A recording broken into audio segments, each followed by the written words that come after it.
दोस्तों, सदियों से मिलिट्री स्ट्रेटेजी में एक उसूल रहा है, जो देश आसमान पर कब्जा कर लेता है वही जमीन पर राज करता है। पिछले 3 दशकों से अमेरिका ने दुनिया को यह विश्वास दिलाया था कि उसका एयर डिफेंस सिस्टम एक अभेद्य कवच है जिसे भेदना किसी के बस की बात नहीं।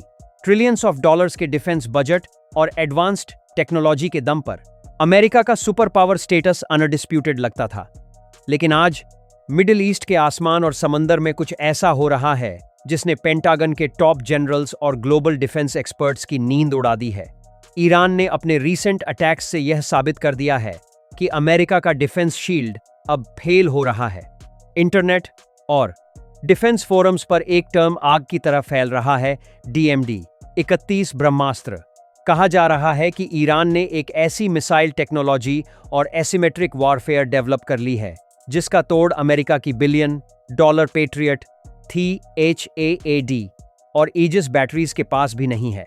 आज हम इस डीप डाइव एनालिसिस में समझेंगे कि आखिर अमेरिका फेल क्यों हो रहा है, ये DMD 31 ब्रह्मास्त्र और मॉस्किटो फ्लीट आखिर बला क्या है, और कैसे ईरान ने वॉरफेयर के रूल्स को पूरी तरह बदल दिया है। इस मिस्ट्री को सॉल्व करने के लिए पहले हमें अमेरिका के एयर डिफेंस मैकेनिज्म को समझना होगा।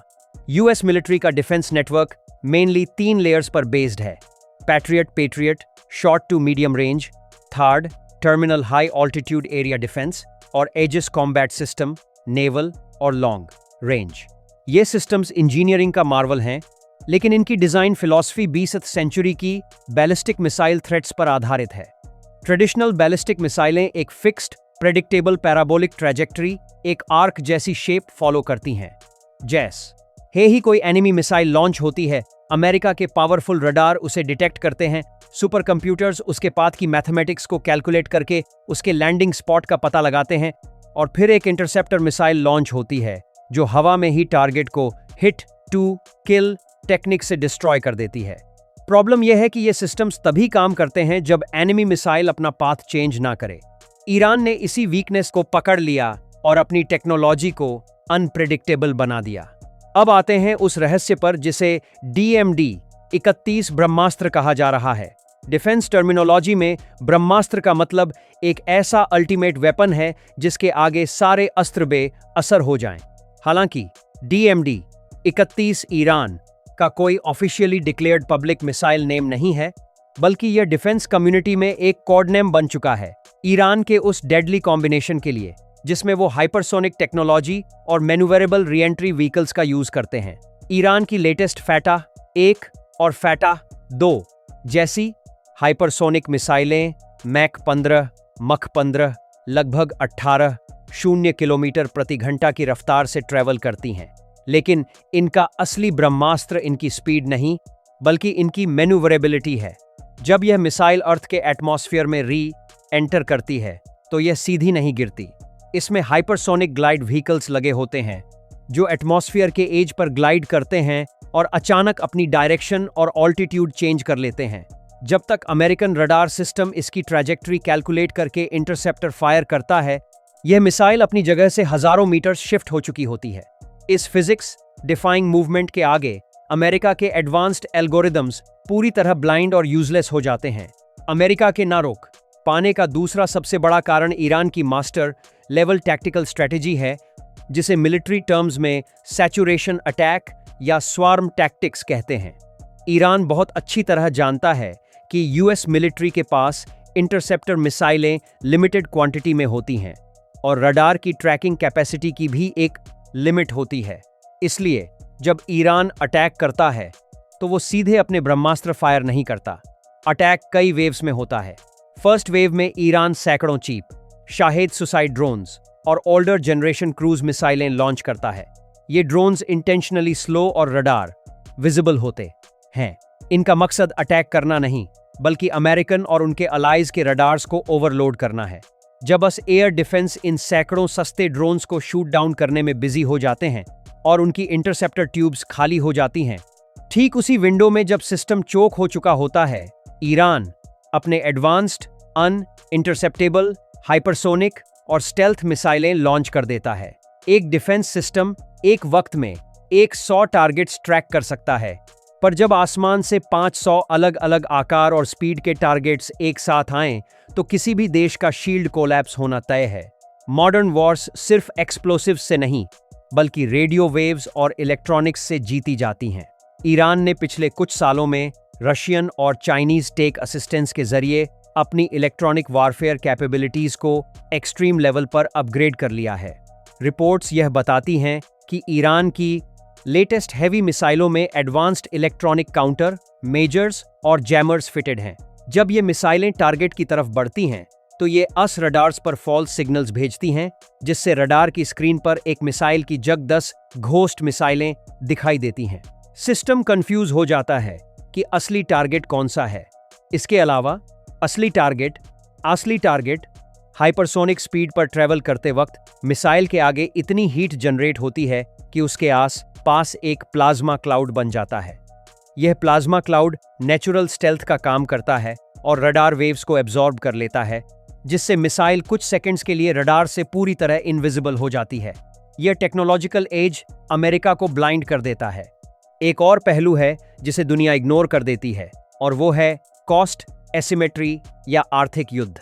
ईरान का एक शाहेद ड्रोन लगभग 20 शून्य से 50 शून्य का आता है, और एक नॉर्मल बैलिस्टिक मिसाइल की कॉस्ट 100 शून्य के आस पास होती है। दूसरी तरफ इन्हें रोकने के लिए अमेरिका जो पैट्रियट मिसाइल फायर करता है, उसकी कॉस्ट 4 मिलियन लगभग 33 करोड़ रुपए होती है, और नेवीज के SM-3 इंटरसेप्टर की कॉस्ट 15 मिलियन तक चली जाती है। अगर ईरान 100 सस्ते ड्रोन्स और मिसाइलें फायर करता है, जिसकी टोटल कॉस्ट 5 मिलियन है, तो अमेरिका को उन्हें रोकने के लिए 500 मिलियन से ज्यादा की इंटरसेप्टर मिसाइलें फायर करनी पड़ती हैं। टैक्टिकल लेवल पर अगर अमेरिका 90% मिसाइलें रोक भी ले, तो इकोनॉमिक लेवल पर वो हर दिन बिलियंस ऑफ डॉलर्स लूज कर रहा है। ईरान का मकसद सिर्फ मिलिट्री डैमेज नहीं, बल्कि अमेरिका और उसके अलाइज को इकोनॉमिकली एग्जॉस्ट करना और उनके डिफेंस रिजर्व्स को पूरी तरह ड्रेन करना है। यह एक मॉडर्न वॉर ऑफ एट्रिशन है, जिसमें अमीर देश सस्ते हथियारों से हार जाता है। अमेरिका की हेल्पलेसनेस का एक बड़ा रीजन ईरान की जियोग्राफी और उनका लॉन्च मैकेनिज्म है। अमेरिका आमतौर पर दुश्मन की मिसाइलों को लॉन्च होने से पहले ही हवा से डिस्ट्रॉय करने की कोशिश करता है, लेकिन ईरान ने अपने देश के ऊंचे और कठोर पहाड़ों के नीचे जमीन से सैकड़ों metres deep underground missile cities बना रखी हैं। इन सबटरेनियन टनेल्स का नेटवर्क इतना बड़ा और डीप है कि अमेरिका के सबसे हैवी बंकर बस्टर बॉम्ब्स भी इन तक नहीं पहुंच सकते। मिसाइलों को डायरेक्टली इंटरडक्ट सिस्टम हो जाए, अंडरग्राउंड साइलोज से हाइड्रोलिक सिस्टम्स के जरिए सरफेस पर लाकर कुछ ही मिनट में फायर कर दिया जाता है। लॉन्च विंडो इतनी छोटी होती है कि satellite early warning systems trigger होने के बावजूद अस फाइटर जेट्स के पास इन लॉन्चर्स को डिस्ट्रॉय करने का टाइम ही नहीं बचता। हवा और जमीन के अलावा समंदर में भी ईरान ने अमेरिका की नाक में दम कर रखा है, और यहाँ उनका अस्त्र कोई बड़ी सबमरीन या गाइडेड मिसाइल डिस्ट्रॉयर नहीं, बल्कि उनकी फेमस मॉस्किटो फ्लीट है। अस नेवी दुनिया की सबसे पावरफुल नेवी है, जिसके पास $multi-billion के मैसिव निमित्स क्लास एयरक्राफ्ट, कैरियर्स और डिस्ट्रॉयर्स हैं। लेकिन ईरान बहुत अच्छी तरह जानता है कि पर्शियन गल्फ और स्ट्रेट ऑफ हॉर्मुज का रास्ता बहुत संकरा है, जहां बड़े अमेरिकन शिप्स ठीक से मैन्यूवर नहीं कर सकते। इस वीक पॉइंट का फायदा उठाने के लिए ईरान की IRGC Islamic revolutionary guard course ने हजारों छोटी, सस्ती और बेहद फास्ट स्पीड बोट्स डेवलप की हैं, जिन्हें मॉस्किटो बोट्स कहा जाता है। इन बोट्स पर heavy machine guns, anti ship मिसाइलें, टॉर्पिडोज और नेवल माइंस लोडेड होते हैं।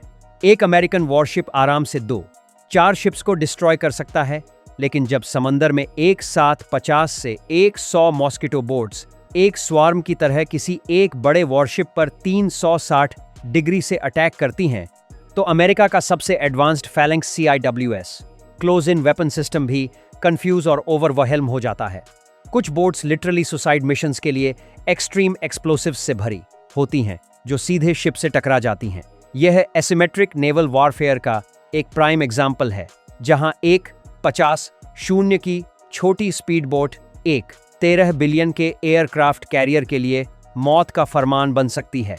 तो कंक्लूड करते हुए दोस्तों, अमेरिका का आसमान में इन ईरानियन मिसाइलों को इंटरसेप्ट ना कर पाना और समंदर में उनकी मॉस्किटो बोट से खौफ खाना इस बात का इशारा नहीं है कि अमेरिकन टेक्नोलॉजी बेकार है, बल्कि यह इस नए मिलिट्री युग की रियलिटी है कि ऑफेंसिव टेक्नोलॉजी अब डिफेंसिव टेक्नोलॉजी से कई कदम आगे निकल चुकी है। जब तक America space based missile interceptors या एडवांस्ड डायरेक्टेड एनर्जी वेपन्स को पूरी कम तरह से डिप्लॉय नहीं कर लेता, तब तक DMD-31 ब्रह्मास्त्र, हाइपरसोनिक मिसाइलें और नेवल स्वॉर्म्स का डर वेस्टर्न फोर्सेस पर भारी पड़ता रहेगा। ईरान ने सक्सेसफुली यह साबित कर दिया है कि सैंक्शंस के बावजूद स्मार्ट इंजीनियरिंग और एसिमेट्रिक टैक्टिक्स के दम पर किसी भी सुपर पावर के इम्पेनेट्रेबल शील्ड को चकनाचूर किया जा सकता है। ग्लोबल जियोपॉलिटिक्स का बैलेंस ऑफ पावर अब हमेशा के लिए बदल चुका है। दोस्तों, international relations, advanced military tech और जियोपॉलिटिक्स के इस कॉम्प्लेक्स जाल को समझना बेहद जरूरी है, क्योंकि यह सीधे तौर पर दुनिया के फ्यूचर को शेप कर रहा है।